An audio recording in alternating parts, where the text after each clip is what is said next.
To create really great bread, you need to be more than a baker.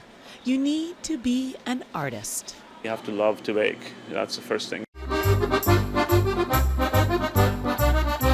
You also need to have lots of experience. Culinary arts are an apprentice kind of scenario, and if you want to know what you're doing, if you want to learn what you're doing, you just have to put in lots and lots of hours. The passion for eating is also a must. This is delicious. Yeah, very good. And according to Alberto of the Italian bakery, great bread is an absolute essential staple to any good meal. We make our meals based around bread, so we'll make pasta with a nice tomato sauce, and you'll eat the whole thing, and you'll be left with tomato sauce, and that's the beauty. You take the bread and you go for it. Alberto's father opened the Italian bakery 30 years ago when he moved to Victoria from Italy. His family comes from a long line of artisan bakers, and Alberto loves to share his family's traditions with his customers, like panettone, a yeast-free sweetbread that is filled with dried fruit. It does look like a Can you giant smell it? muffin, doesn't it?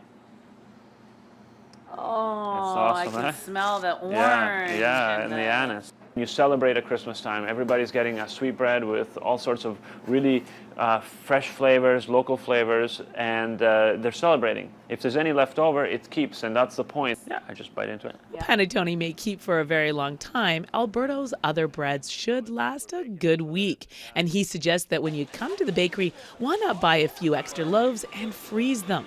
But of course, there's nothing like bread right out of the oven.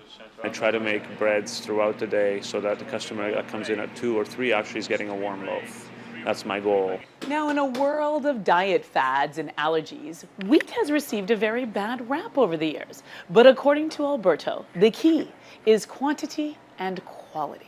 There's an overconsumption, and I think that's what's leading to people not digesting it. Like everything, if you eat too much of it, it's not good for you. When you're kneading, you're trying to fold the air into it. Our breads here are basically yeast, water, flour, salt, sometimes no yeast, and that's it. There's no preservatives. We make it fresh. We use super good flour. Canada has the best flour in the world.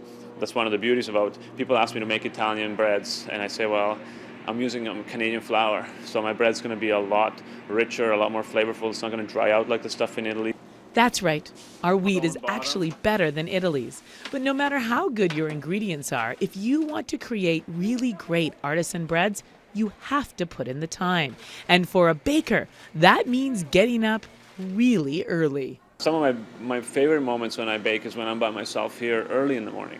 I have the whole bakery to myself. I'll have the mixer going, I'll cut the dough, I'll roll the dough as everything is sitting. There's a sense of zen in that. Really great bread doesn't just complement your meal, but it helps you enjoy every last morsel.